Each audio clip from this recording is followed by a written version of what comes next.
Olá, boa tarde. Estamos chegando. O programa Gente que Fala está no ar, 12h12. Eu sou Mauro Friesman. Nossa audiência nos acompanha pela Rádio Trianon AM 740 de São Paulo e também pela Rádio Universal AM 810 de Santos. Estamos transmitindo simultaneamente pelas redes sociais, no Facebook, no Instagram e ainda no nosso canal no YouTube. Siga a gente, curta, compartilhe os nossos conteúdos. Interaja com o programa a partir de agora. O número do WhatsApp é o 973350038. Mais uma vez, 973350038. E durante as suas interações por aí nas redes sociais, não se esqueça de marcar a hashtag Programa Gente que Fala.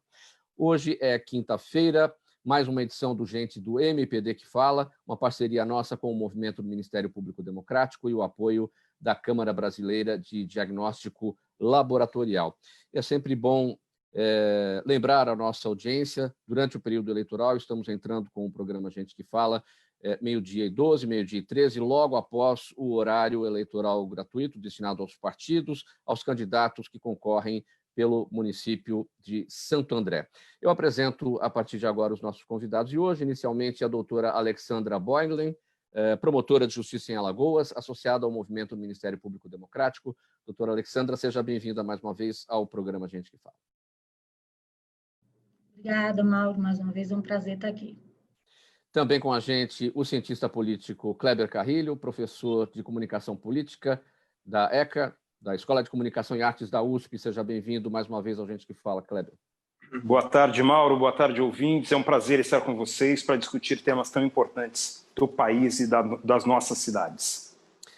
Também com a gente, Dr. Evening Ávila, defensor público do Distrito Federal. Ele é diretor da Escola da Defensoria Pública lá no DF. Seja bem-vindo, Dr. Evening. Tudo bem? Olá, pessoal. Prazer estar aqui com vocês. Muito obrigado. Também com a gente, Dr. Alan Landecker, cirurgião plástico. Integra a Sociedade Brasileira de Cirurgia Plástica, a Sociedade Internacional de Cirurgia Plástica e Estética e a Sociedade Internacional de Rinoplastia. Dr. Alan, tudo bem? Seja bem-vindo. Olá, boa tarde. É um prazer estar aqui com vocês. Vamos aqui ao nosso primeiro tema, dentro da nossa discussão aqui do nosso debate. Um dia após afirmar que a Constituição deixa o Brasil ingovernável, o líder do governo na Câmara dos Deputados, Ricardo Barros, do PP do Paraná, disse que vai enviar imediatamente um projeto de decreto legislativo para a realização de um plebiscito sobre a elaboração de uma nova Carta Magna. Barros citou como exemplo o Chile, que foi às urnas no último domingo e definiu uma nova Assembleia Constituinte, que deverá ser eleita para a criação de uma nova Constituição do país, lá no Chile, evidentemente. Doutora Alexandra, a gente já tratou aqui por diversas vezes a necessidade das pessoas levarem em consideração os seus deveres, né? Vivemos num Estado democrático de direito, mas muita gente não presta atenção nos seus deveres, embora uma coisa pressuponha a outra, né? Quem tem direito, evidentemente, que tem deveres. Tem uma frase de impacto aqui do líder do governo na Câmara, o Ricardo Barros. Ele diz: refazer a Carta Magna, a necessidade de refazer a Carta Magna e escrever muitas vezes nela a palavra deveres, porque a nossa Carta só tem direitos e é preciso que o cidadão tenha deveres com a nação. Como eu disse, os direitos pressupõem os deveres. Agora, por que o país seria ingovernável na avaliação dele, estaria nessa condição de ingovernável? Porque nós temos uma Carta cidadã, porque nós temos uma Carta que pressupõe direitos e, evidentemente, deveres. Bom, boa tarde, Mauro. É uma pergunta que deveria fazer para ele, né? Na verdade, a tua pergunta já responde, né? Assim, a nossa Carta, de começo ao fim, ao estabelecer direito, corresponde um dever, né? A quem se direciona, por exemplo, o dever em relação ao direito de ir e vir? A todos. Eu não posso impedir ninguém de ir e vir. Quando eu posso? Nas situações em que a lei, né, que a Constituição permite, que a lei permite. Então, assim, é um pressuposto, não existe direito sem dever, nem que seja o dever de respeitar, né? A Constituição, ela é uma carta que se direciona à estruturação do Estado, de uma nação, e ela se direciona principalmente para regular as relações entre o Estado, né? E se direciona, por exemplo, em relação aos deveres, principalmente para o Estado, para impedir que o Estado use o seu poder, que é do povo, né?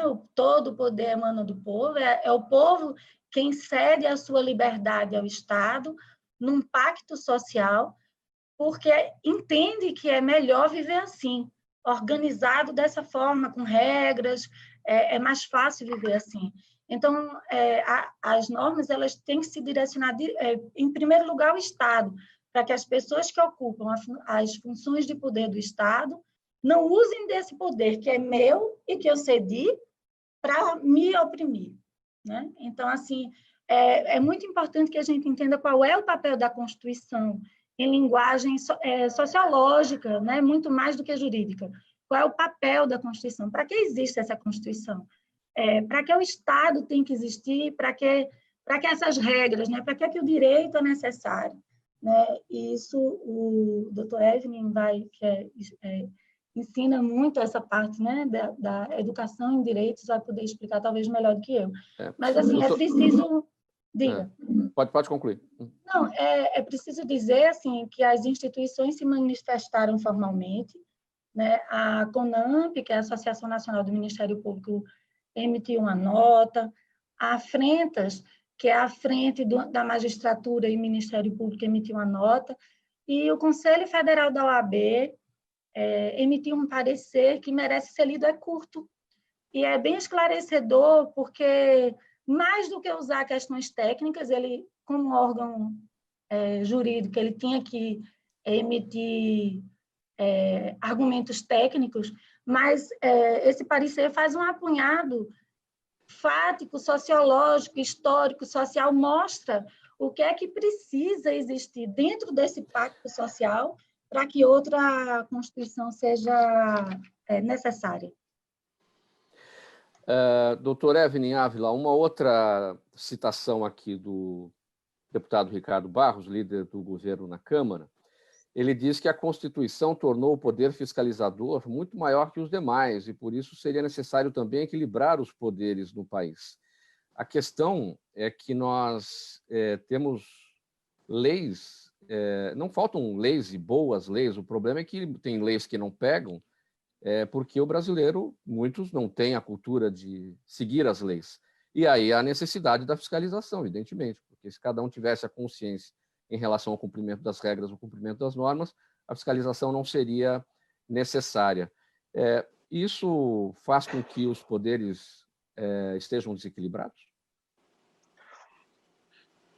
Bom, a pergunta é bastante complexa, mas eu vou sempre repetir a minha vivência, não só como defensor público que sou e fazendo na prática aquilo que eu acredito que é a solução para erradicar essas tentativas de simplificação do discurso e do problema.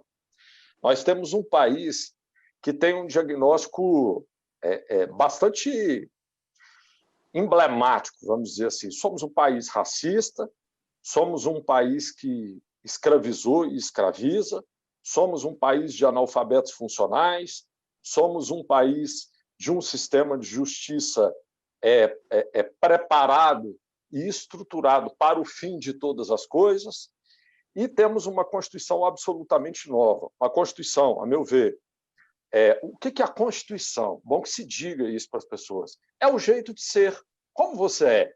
Você é autoritário, você é democrático, você escuta a mulher, você escuta o homem, você dialoga, você é do consenso, você é da paz ou você é da guerra? Ou você gosta de jogar areia na engrenagem? Enfim, e por aí vai. Então, a Constituição brasileira é o jeito de ser. Que jeito de ser é esse?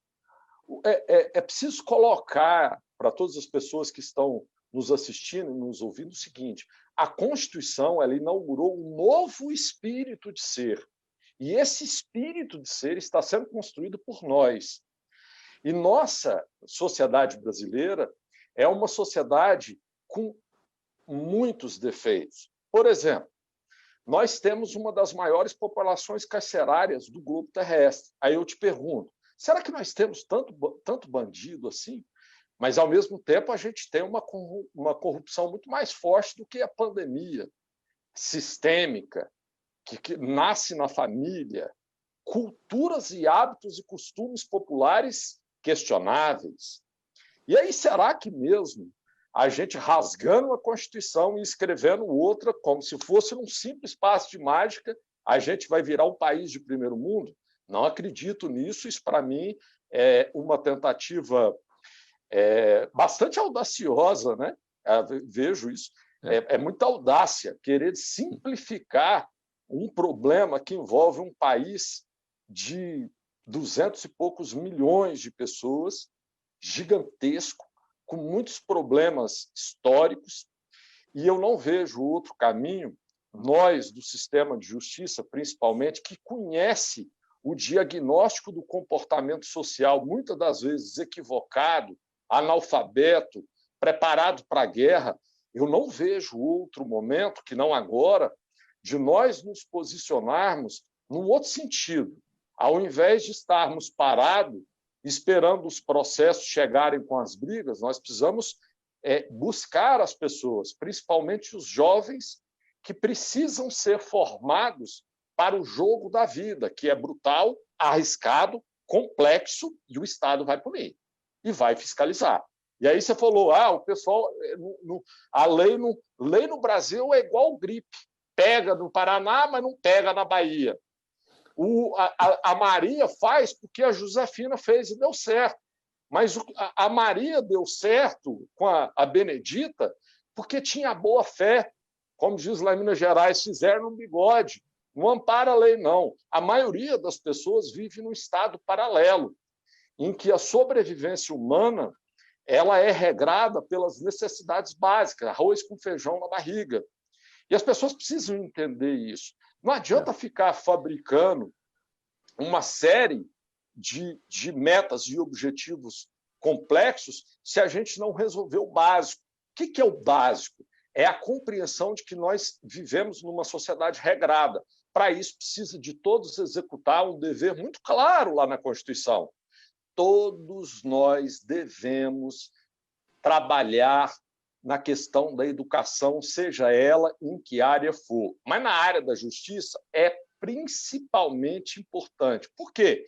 Porque a justiça decreta a perda dos seus sonhos, porque você perdeu tudo que você tinha, decreta a perda da sua liberdade e, muitas das vezes, aquilo que você sonha em ter na justiça, você não acaba tendo porque você foi vítima de um estelionato, 171.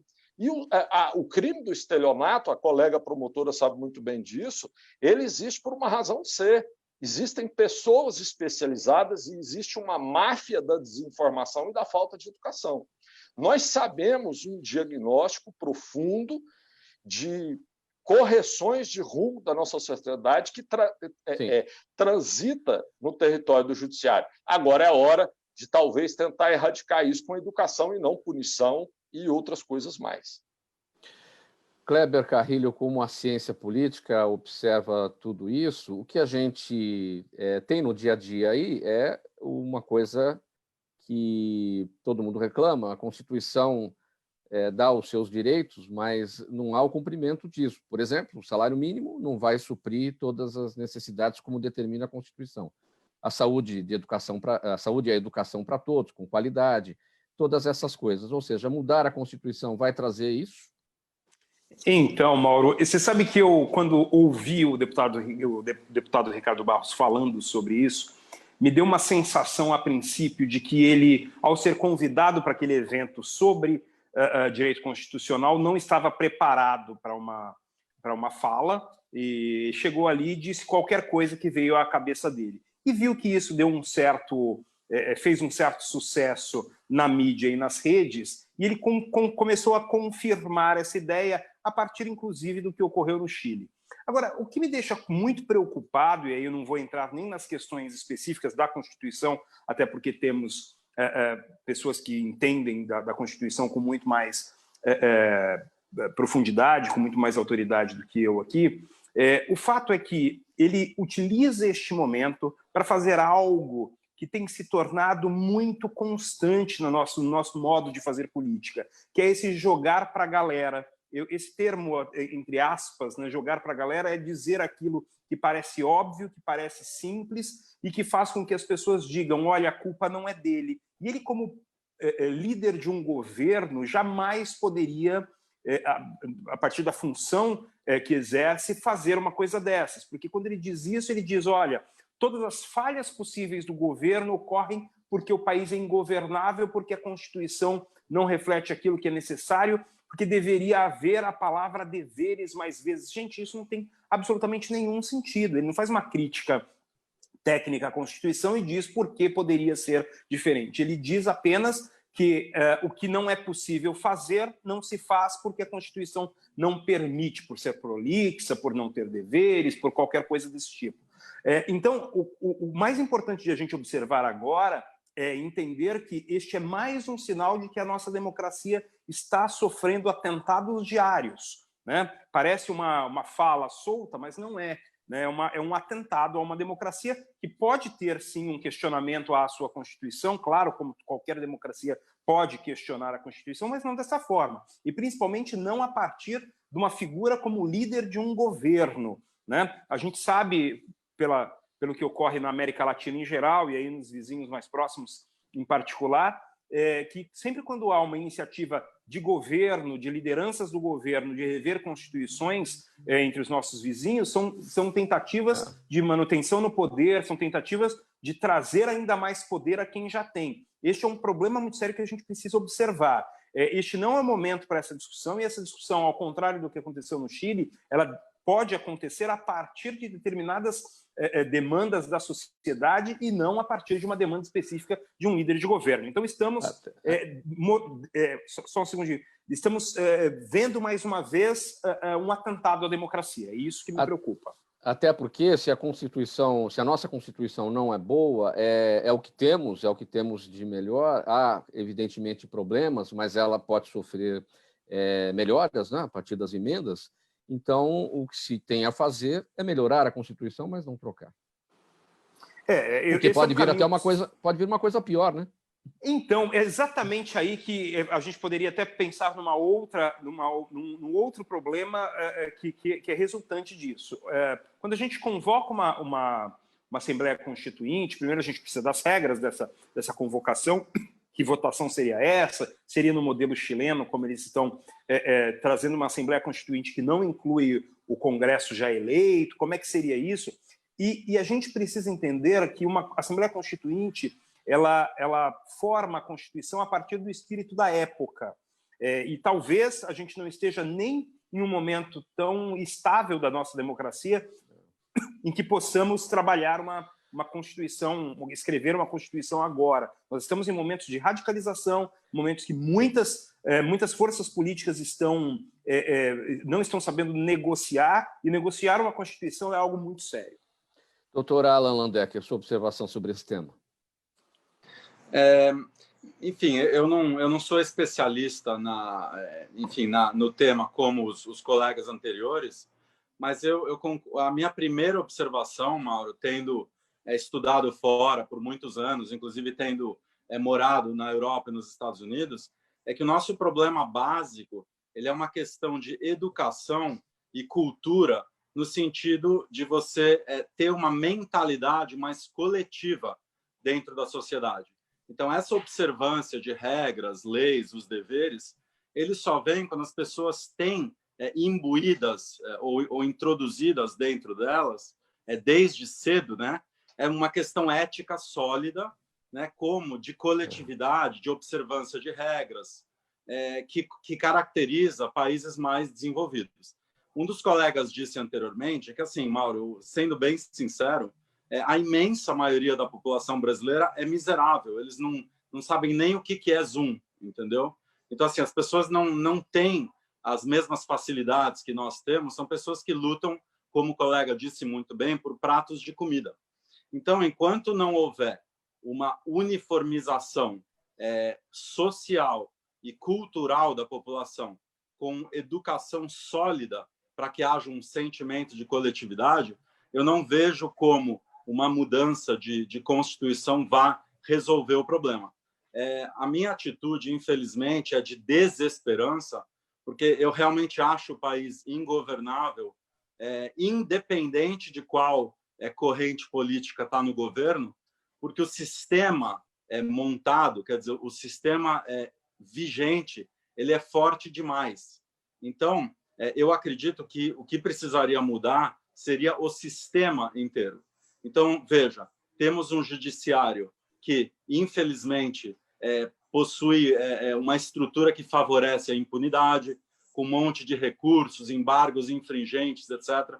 Então, a mensagem que é passada para a população que o infrator acaba compensando, de certa forma, o crime, porque um infrator com bons advogados, e a gente vê isso na esfera política, acaba saindo, talvez, com uma prisão de 1 ano e meio, sei lá, alguns meses, e aí vai para domicílio, que é uma coisa que nunca aconteceria em outros países. Temos um sistema político cuja estrutura beneficia, privilegia e possibilita a corrupção, e temos essas lacunas muito grandes, onde a imensa maioria da população não tem informação.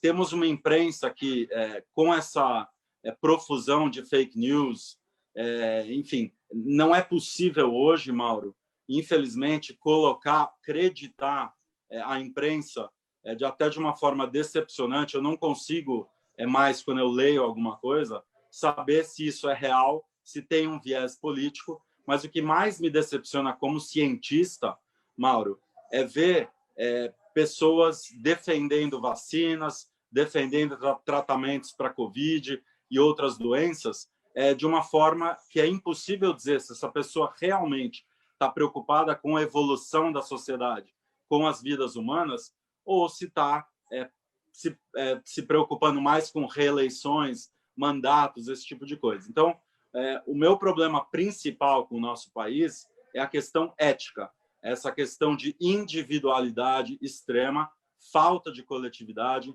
Então, assim, enquanto o país não for refundado do ponto de vista educacional, abordando todos esses fatores que eu falei, eu acredito que o país continua ingovernável.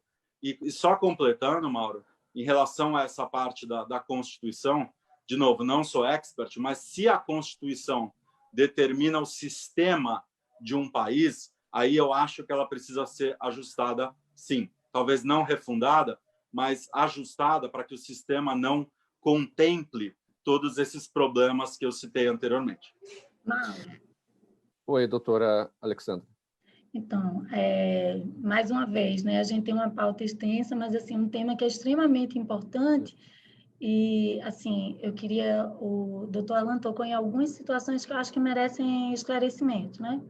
A primeira coisa que eu acho que merece esclarecer é o argumento inicial, o país é ingovernável, que foi usado para justificar uma necessidade de nova Constituição. Observe que não é de reforma constitucional ou de emenda constitucional, mas é de uma nova realidade constitucional, é diametralmente oposto ao que o doutor Alan está propondo. Porque um dos argumentos que foi usado pela pessoa foi que os órgãos de controle estão fora de controle. Então, limitar o combate à corrupção, que aí pega um pouco já do segundo ponto da pauta, né? Que é a mesma proposta, que é a proposta legislativa que vem mexer na lavagem de dinheiro, mas ainda com relação à Constituição.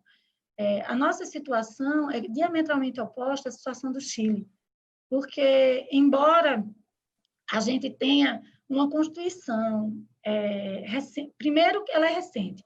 A nossa Constituição, ela é uma Constituição que ouviu a sociedade, houve participação de todas as categorias, de todas as minorias. Então, os valores sociais brasileiros foram contemplados na Constituição no formato que era possível na época, e ainda é uma Constituição extremamente moderna e elogiada no mundo inteiro, né?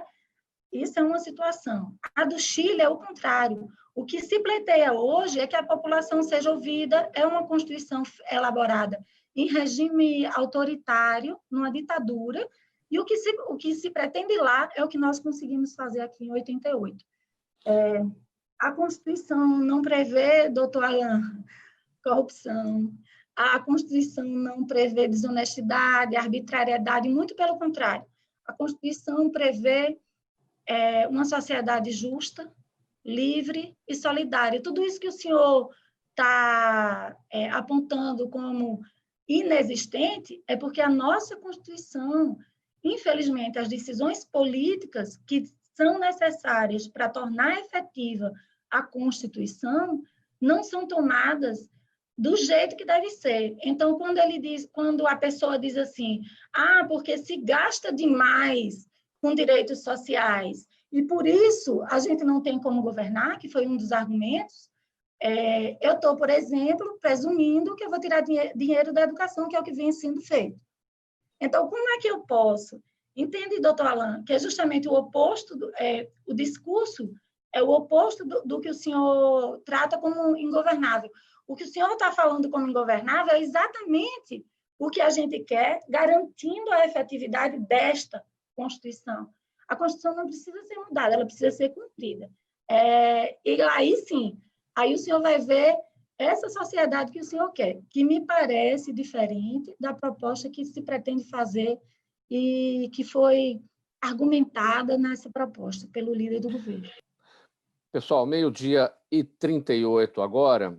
Vamos seguir para mais um tema. Você acompanha o programa Gente que Fala, edição de quinta-feira, é o Gente do MPD que Fala, parceria nossa com o Movimento do Ministério Público Democrático e o apoio da Câmara Brasileira de Diagnóstico Laboratorial.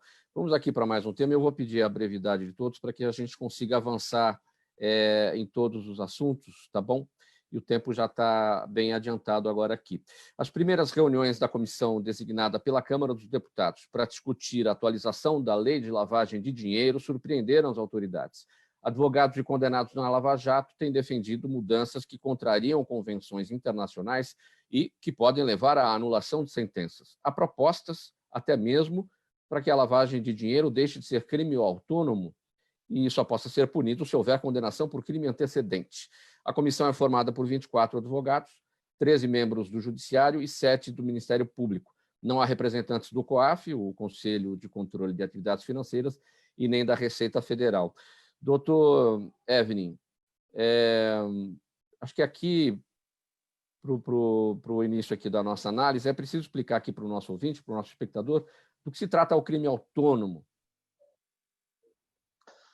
Bom, eu queria opinar nessa situação, que a gente precisa, e aí eu queria trazer para a colega que falou muito bem da Constituição, da questão da decisão política, esse tipo de projeto, quando almeja diferenciar as regras para tirar o poder incriminatório desse tipo de conduta, me parece uma patente inconstitucionalidade espiritual com aquilo que a gente mais precisa nesse momento. Porque, para mim, lavagem de dinheiro, corrupção do colarinho branco, mata mais do que guerra. Porque mata de fome, mata de educação, e são pessoas altamente especializadas. E hoje nós sabemos que o Brasil é uma das grandes lavanderias de dinheiro do mundo. E talvez nós queiramos nos transformar numa das maiores lavanderias da galáxia. E aí eu passo aí para a colega do Ministério Público que entende dessa análise da lavagem de dinheiro mais propriamente do que eu. Na Defensoria, a gente trata de crimes comuns. Esse é um crime altamente especializado, praticado por organizações criminosas que estão saqueando o Brasil desde sempre. Doutora Alexandra, eu quero transferir esse questionamento, né? A lavagem de dinheiro deixaria de ser um crime autônomo e só poderia ser punida a partir de uma condenação por um crime antecedente. Essa é apenas uma das propostas surgidas lá. O que a gente entende disso? Não, nós estaríamos violando pelo menos 3 tratados internacionais dos quais o Brasil é signatário. E, assim, eu acho interessante a gente registrar que a Defensoria Pública... Por que a Defensoria Pública não trata de lavagem de dinheiro? Porque a Defensoria Pública defende o povo pobre, aquele que não tem educação, saúde, trabalho, lazer, tudo isso que o doutor Alan defendeu como uma sociedade necessária e que está prevista na nossa Constituição. E porque, de repente, o que eu quero mudar não é, por exemplo, um crime de furto, que não viola bem jurídico importante de ninguém e tem uma pena altíssima de até 4 anos, prevendo, possibilitando até prisão preventiva, né? Quer dizer, uma coisa grave, né? A partir de 4, então, se eu pego um furto qualificado, pronto, já entra, basta eu quebrar um cadeado e arrombar, eu já entro numa possibilidade de prisão. Mas se eu escondi, eu sei que não acontece, que é raro, mas se eu escondi em algum lugar, sei lá, vai que numa mala ou no corpo, algum dinheiro, que eu sei que é de origem, eu sei que não acontece, mas pode ser que aconteça. Algum dinheiro que eu sei que é de origem ilícita. No mundo inteiro, o fato de eu estar escondendo esse dinheiro, em si, já é crime. E aí eu também não sei por quê, porque eu tenho certeza que a Câmara dos Deputados tem um maior interesse na lisura, né, no combate à corrupção, de repente, se quer tirar isso como tipo penal. Então, e além do mais, quer dizer, eles têm várias teses. Uma é excluir essa possibilidade, a segunda é reduzir a pena, né? É diminuir a pena. E, assim, mas ninguém fala no furto, por exemplo. Então, assim, o que há, de fato, em ponto de vista de ingovernabilidade, é uma injustiça absurda nos pesos em que se trata os crimes praticados por pobres, pessoas que nunca tiveram acesso à saúde, à educação. Eu sou a promotora de adolescentes, tem vários adolescentes autores de ato infracional que chegam no processo criminal do adolescente sem nunca ter ido à escola, sem ter certidão de nascimento, sem nunca ter feito uma consulta médica. Aí, a essa pessoa, eu sou rigorosa. A pessoa que tem todos os requisitos, não. Agora, doutora Alexandra, está errada a composição dessa comissão, né? Veja, a Associação Nacional dos Procuradores da República fez um questionamento formal. 18 dos 24 membros advogados que pertencem a essa comissão são advogados de políticos e empresários processados ou condenados por corrupção. Veja bem, com isso eu não estou dizendo que não haja excesso, que não haja erro dentro do Ministério Público, que não haja distorções. Todas as instituições são falíveis, todos nós somos, não é? Qualquer instituição é composta por seres humanos e passível de erro, tá certo? Não é isso que eu estou dizendo. E a importância dos advogados é fundamental. Ninguém vive sem advogado. Nenhum de nós aqui. Se eu precisar de defesa, eu não posso fazer a minha defesa, eu preciso de um advogado. A mesma coisa do Dr. Evelyn. Então, assim, não é isso que eu estou dizendo. O que a gente precisa é trabalhar com os valores que a gente está discutindo. Por isso que a gente insistiu na história da Constituição, sabe, Mauro? Esses valores são os que são representados na nossa Constituição. Quais são os valores mais importantes para a sociedade? 12h45, vamos seguindo aqui com mais um tema para análise e debate dos nossos convidados, nesta edição do Gente do MPD que Fala, parceria nossa com o Movimento do Ministério Público Democrático e o apoio da Câmara Brasileira de Diagnóstico Laboratorial, que acontece todas as quintas-feiras por aqui. Olha, minha gente, de setembro para cá, pelo menos 3 mulheres jovens morreram tentando realizar o sonho do bumbum perfeito no Brasil. A última foi a nutricionista Patrícia Rodrigues Santos, 34 anos de idade. Ela morreu após fazer uma aplicação de silicone nos glúteos. O procedimento foi feito por um massoterapeuta, cuja clínica está sendo investigada. A Patrícia passou mal no dia seguinte, foi a um pronto-socorro e morreu. A advogada da família disse que foram encontradas diversas perfurações no corpo da Patrícia. Doutor Alan Landecker, o que esse episódio revela aí pelos 4 cantos do Brasil em relação a procedimentos estéticos feitos por pessoas não capacitadas ou não autorizadas? Mauro, enfim, esse acontecimento ele resume tudo que pode estar errado num procedimento cirúrgico, tá? Então, a primeira coisa é a escolha do profissional.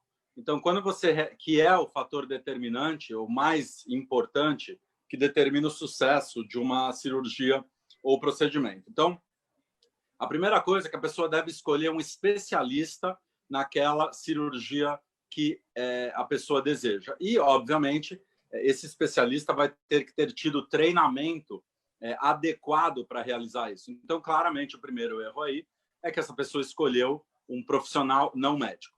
Segunda coisa é que esse procedimento invasivo foi feito numa clínica. Não é o ideal. Esses procedimentos cirúrgicos devem ser feitos sempre em hospital com UTI e com um anestesista capacitado.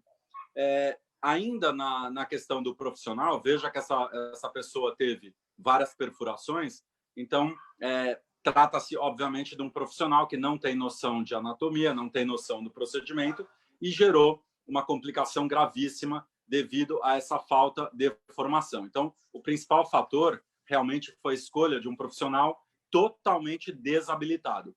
Aí a gente continua com os problemas. A paciente teve uma questão e, ao invés de ser acudida pelo médico, procurou um pronto-socorro. Também está errado. O pós-operatório ele deve ser feito pela equipe médica. O paciente não pode ser abandonado de forma que ele tenha que ir a um pronto-socorro. E, finalmente, provavelmente, essa paciente, aliás, ela tem uma parcela de culpa, sim, ela acabou escolhendo esse tratamento, provavelmente por uma vantagem financeira. O que a gente vê nesses casos, Mauro, é que normalmente as pessoas são seduzidas a esse tipo de procedimento pelo preço baixo. Então, elas usam essa questão financeira para fazer o tratamento, caindo também, muitas vezes, em armadilhas de marketing. Então, a gente está com um problema muito sério agora de redes sociais, de, enfim, mídias, internet, etc., onde agências de marketing estão expondo, através aí das suas manobras competentes, profissionais que muitas vezes não têm a especialização como profissionais capacitados, através de manipulação de fotos, Photoshop, maquiagens, filtros, mostrando antes e depois fictícios que acabam enganando o leigo. Então, a Sociedade Brasileira de Cirurgia Plástica acabou de iniciar uma campanha abrangente de educação, fazendo com que as pessoas, tentando fazer com que as pessoas procurem esses tratamentos médicos com responsabilidade. Então, enfim, é uma situação muito grave a que você colocou, inclusive um exercício ilegal da medicina. Enfim, eu tenho colegas aqui na mesa que são experts na parte jurídica, né? Enfim, seria uma questão até criminal, mas esse tipo de programa, Mauro, ele serve muito bem para educar as pessoas sobre o que elas devem e não devem fazer quando buscam um tratamento médico. Muito bem, é esse o nosso papel, levar informação, utilidade pública, prestação de serviços. 12h50, mais um assunto aqui para a nossa análise. A mesa diretora da Câmara dos Deputados determinou em reunião ordinária que o caso da deputada Flor de Lis seja encaminhado para o Conselho de Ética. Ela é acusada de ser a mandante do assassinato do marido, o pastor Anderson do Carmo, em junho do ano passado. E por ter foro privilegiado, a deputada não chegou a ser presa, mas está sendo monitorada por tornozeleira eletrônica. O Conselho de Ética, porém, está paralisado por conta da pandemia do coronavírus e o seu retorno depende da aprovação em plenário de um projeto de resolução. Kleber, o olhar da ciência política sobre isso, a denúncia chegou na corregedoria da Câmara, né? Isso passou pela mesa diretora, a mesa diretora mandou para o Conselho de Ética, o Conselho de Ética parado, as comissões estão paradas na Câmara dos Deputados, e, enfim, a deputada tem foro privilegiado. Infelizmente, viu, Mauro, é mais um retrato de como o nosso ordenamento político ocorre, né? Infelizmente, se fosse, como disse a doutora, um menino que furtou ali alguma coisa, ele estaria preso preventivamente em determinadas circunstâncias, mas, infelizmente, nós temos, sim, castas muito bem estabelecidas, isso é uma característica da nossa formação política, e contra isso que a gente precisa lutar a todo momento. Quando a gente olha para este ambiente da Câmara, e não só da Câmara, mas, em geral, isso ocorre nos poderes legislativos, pelos estados também, pelos municípios, há um processo de autoproteção, né, de proteção dos pares, que acaba criando ainda mais um ambiente de desconfiança da população. Porque se há um crime, se essa deputada precisa ser processada, consequentemente, a Câmara deveria observar o que houve já de investigação e autorizar que essa investigação prosseguisse. O fato é que nós temos essa coisa estranha, que é a o tal do foro privilegiado, que deveria, sim, funcionar principalmente para crimes de opinião, né, para que um representante pudesse, sim, ser porta-voz de anseios de um ou outro grupo, falar aquilo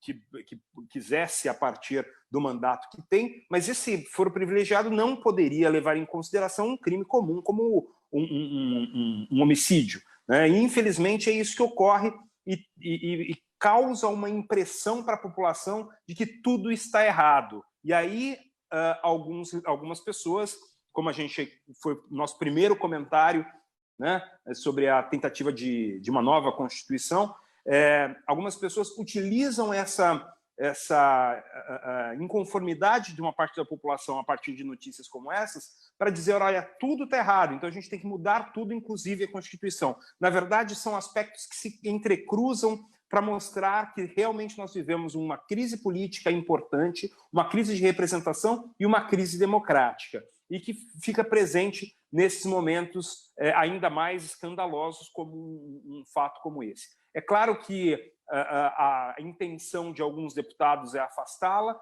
mas, no fundo, a preocupação é se afastá-la agora, quando é que eu, por algum outro motivo, posso ser afastado também. Então, esse interesse corporativo e, na verdade, egoísta, individual, faz com que a gente tenha muitos problemas ao tentar compreender. Para a gente é difícil, para a população em geral mais ainda, tentar compreender como é e quando é que a gente consegue uma certa organização do ambiente político. Faltando 6 minutos para 1, aqui na Rádio Trianon, AM 740 de São Paulo. Estamos também pela Rádio Universal AM 810 de Santos e ainda nas redes sociais, Instagram, Facebook e no nosso canal no YouTube. Este é o Gente do MPD que Fala, parceria nossa com o movimento do Ministério Público Democrático e o apoio da Câmara Brasileira de Diagnóstico Laboratorial. O Tribunal de Contas da União fará uma auditoria em órgãos da Administração Pública Federal para avaliar o desempenho do sistema de prevenção e combate ao assédio sexual no ambiente de trabalho. O ministro Bruno Dantas, autor dessa iniciativa, disse que a medida é um alerta para que os dirigentes atentem para a dimensão do problema e que casos de assédio sexual geram prejuízos econômicos para o empregador, queda de produtividade, aumento de rotatividade de empregados e danos à imagem da instituição. Doutor Evelyn, a gente consegue ter uma conta no Brasil desses prejuízos causados pelo assédio sexual nos ambientes de trabalho? Nos Estados Unidos existe o escritório de contabilidade do governo americano que faz esse tipo de conta. Aqui a gente consegue fazer esse cálculo? Olha, eu acho que nem o melhor matemático do mundo, que já passou na Terra, conseguiria dimensionar a falta de respeito estrutural que existe no país. E aí eu vou usar um exemplo não, uma realidade que todos conhecem. Para mim, essa é a minha opinião, mulher é um ser sagrado. O resto vem depois, aí vem os outros seres. Para mim, mulher é o ser mais sagrado de todos, por várias razões, não vou me alongar. Mas o assédio sexual como a violência doméstica são dois problemas. O assédio, a tortura psicológica e por aí vai, são problemas conexos. Individualizar esses problemas conexos é a mesma coisa de você querer ir numa panela com vários elementos dentro da sopa e querer falar só do chuchu, só da batata, só da carne moída. Eles são conexos. E é uma realidade da falta, como o colega, o cirurgião plástico, que eu achei muito interessante as suas colocações e concordo com elas, com o nosso cientista político, o colega do Ministério Público. Eu estou achando muito legal, porque as falas se complementam, né? As percepções, apesar de aparentemente divergentes, elas se complementam, as percepções são reais. E qual que é a contabilidade disso? É a evidência que não estamos preparados para viver num mundo, num país, numa cidade, numa comunidade, numa família de respeito. Você precisa respeitar o outro, respeitar a sua individualidade. O ser humano pensa, ele tem tristeza, ele tem mágoa, ele tem trauma, e a partir do momento em que você estica essa corda, o psiquê da pessoa vai para o esgoto. E aí a pessoa não produz, a pessoa não cresce, esgota todos os seus sonhos, aniquila um ser humano, e isso falta para mim. A Constituição trouxe a fraternidade para o nosso cenário jurídico. A Constituição brasileira de 88 inaugurou a fraternidade como categoria jurídica constitucional. E aí nós não sabemos fazer isso, mas isso foi falado lá na Revolução Francesa. E nós não colocamos no lugar do outro. Será que você gostaria de fazer isso com a sua mãe, ou com o seu pai, ou com a sua filha, ou com você mesmo? A contabilidade disso é monstruosa e não sabemos, na verdade, colocar em números o prejuízo que isso dá em escala. Mas é preciso ter respeito, educação, cultura, mentalidade coletiva e se colocar no lugar do outro, mais do que nunca. E agora eu vejo todas essas discussões. Nós estamos num problema. Por quê? Porque é fácil demais manipular. Nós temos uma sociedade absolutamente individualista, né? Cada um por si e etc.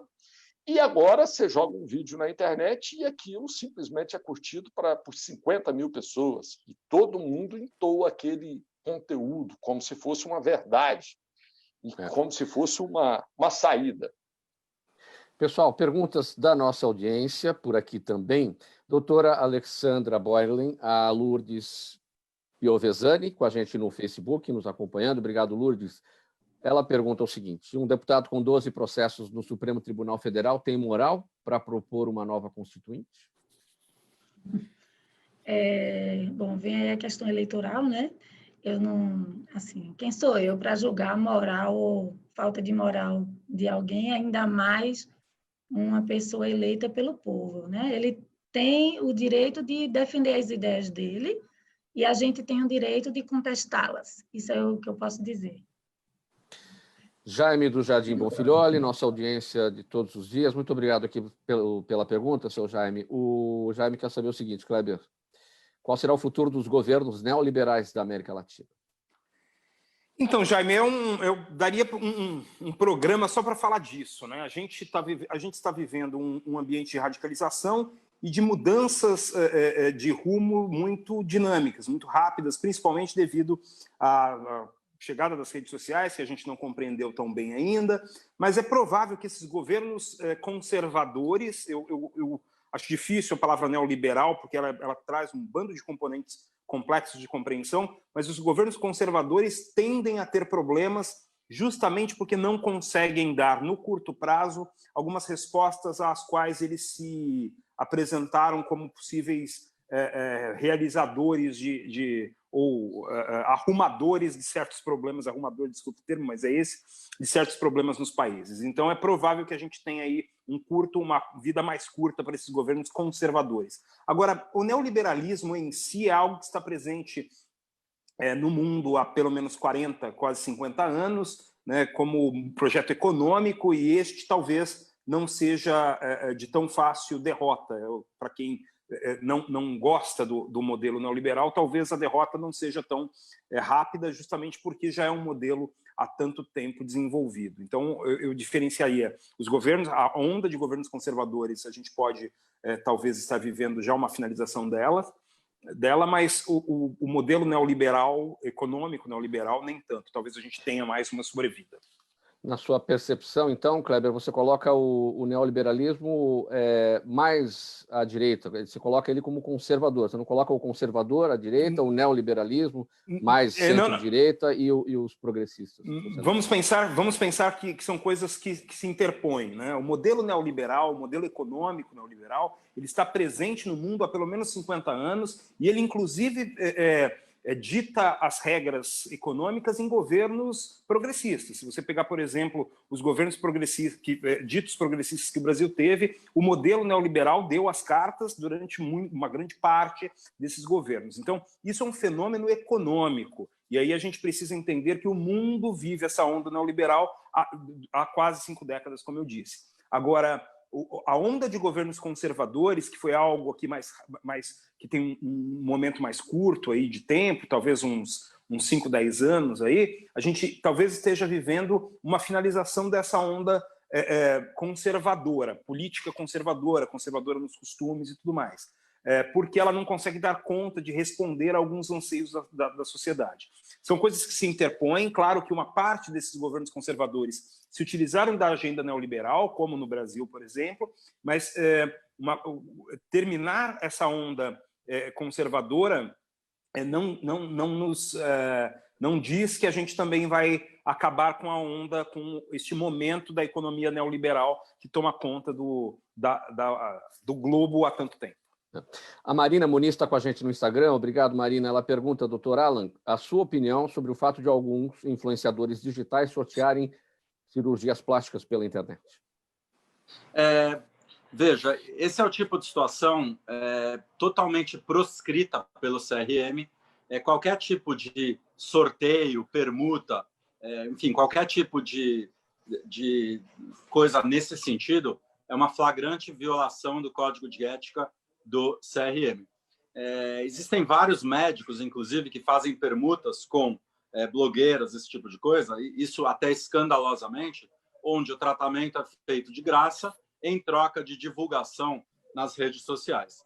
Então, eu acho que as pessoas precisam escolher os seus profissionais segundo critérios sólidos, tipo formação, especialização, cuidado de tratamento, empatia, desempenho na consulta médica, enfim, indicações boca a boca, verificação pessoal de resultados e não cair nesse tipo de armadilha. Doutor Evening, o Edson Copertino com a gente no nosso canal no YouTube. Obrigado, Edson. E ele pergunta o seguinte, ele destaca aqui, quase 11 mil candidatos com patrimônio superior a R$300 mil receberam auxílio emergencial. E ele pergunta em cima deste dado, esses criminosos podem ser eleitos normalmente sem qualquer punição? Olha, isso é uma resposta que eu queria que o povo brasileiro conseguisse dar democraticamente nas urnas. E o retrato das decisões políticas que nós temos hoje, pela inefetividade da materialidade do espírito constitucional, que a Constituição é excelente, o que falta é decisão política no ponto, para trazer a materialidade para a vida. E se esse tipo de coisa está acontecendo, é porque o povo está elegendo. E esse tipo de pessoa está se candidatando porque a realidade educacional e a não participação democrática por falta de conhecimento, educação, cidadania, formação, coletividade, etc., tudo que foi falado aqui é uma realidade. Então, nós estamos discutindo aqui uma série de consequências plantadas por nós mesmos. O que me incomoda é ficar discutindo resultado.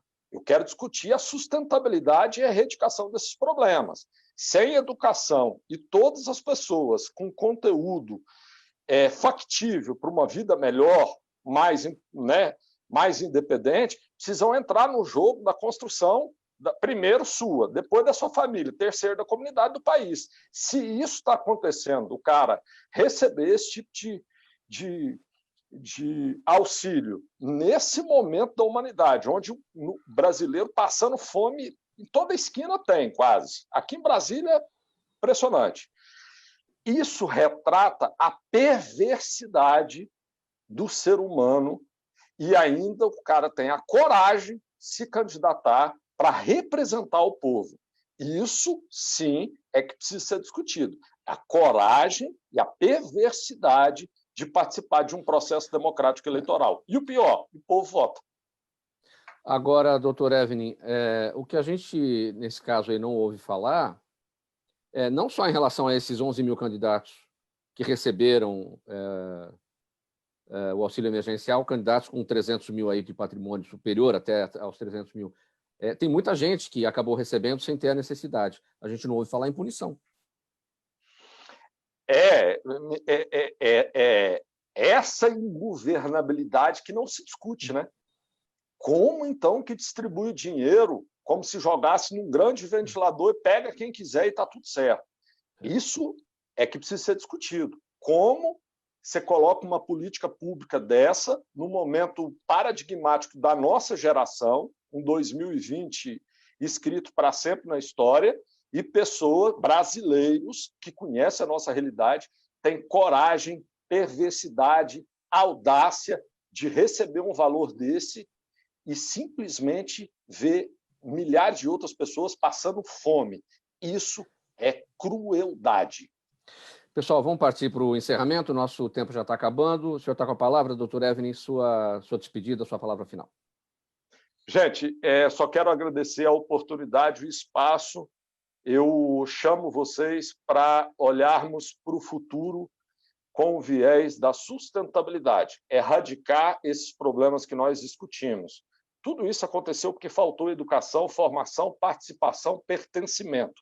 As pessoas não sabem o que é Constituição, o pobre não sabe se Constituição é shampoo, marca de bolacha ou um estatuto jurídico que prevê tudo do Brasil. Então, 90% da população brasileira não sabe nem o conceito de Constituição brasileira. Nós precisamos mudar essa realidade na base. Não podemos achar que 1% sabe tudo e 99% vive no escuro. Nunca vai dar certo. Educação para valer. Doutor Alan Landecker, sua despedida, palavra final, bem objetivamente. Na parte da cirurgia plástica, eu acho que, enfim, a cirurgia plástica ela deve ser colocada, Mauro, como uma especialidade cirúrgica tão séria quanto qualquer outra, onde más escolhas podem gerar complicações gravíssimas que muitas vezes são impossíveis de corrigir. Então, é uma especialidade que deve ser olhada com seriedade e os pacientes devem escolher o seu tratamento. Isso inclui vários fatores, tipo a escolha do profissional, escolha do hospital, pós-operatório, etc., segundo critérios sólidos e sérios, e não se deixarem levar por questões de glamour, marketing, etc. E, finalmente, eu queria agradecer muito a todos os palestrantes aqui. Eu aprendi bastante, realmente, evidentemente, não é minha área, mas eu acho que, em geral, eu queria falar, enfim, acho que o que se conversou muito aqui, a conclusão básica, Mauro, é que não adianta você construir um telhado sem que a base, as paredes, né, as fundações da casa estejam construídas, né? Então, acho que o nosso país ele só vai mudar, se mudar, isso é uma coisa a longo prazo, se houver uma reforma muito intensa aí das bases, para que depois os refinamentos, tipo os telhados, sejam construídos. Kleber Carrilho, 15 segundos para a sua despedida, bem brevemente. Opa, muito obrigado pelo convite, sempre um prazer estar com vocês, doutora Alexandra, doutor Alan, doutor Evening. Foi um prazer enorme e sempre bons motivos para estar aqui, boas discussões, Mauro. Me convide sempre. Muito obrigado. Doutora Alexandra, sua despedida, 15 segundos. Adoro estar sempre aqui, adoro. E principalmente quando a gente chega a essa conclusão, né? Educação é a solução, educação com qualidade.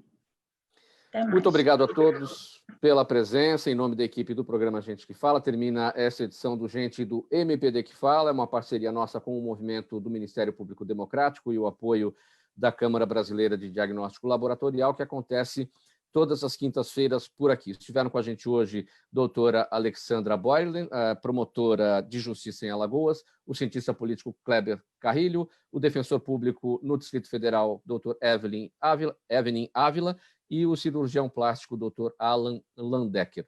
Na mesa do som com a gente hoje, o Sérgio Souza, também gerente técnico da Rádio Trianon, apresentação minha, Mauro Friesman, pauta e redação do Pedro Schiavon, apoio técnico do Ricardo Godoy, a diretora de produção Zenilda Salvato, a direção-geral do jornalista Fausto Camunha, e do outro lado do Gente que Fala, você, ouvinte, espectador, a razão da nossa presença aqui todos os dias. Muito obrigado pela audiência. 1h11, a gente volta amanhã. Tchau, tchau.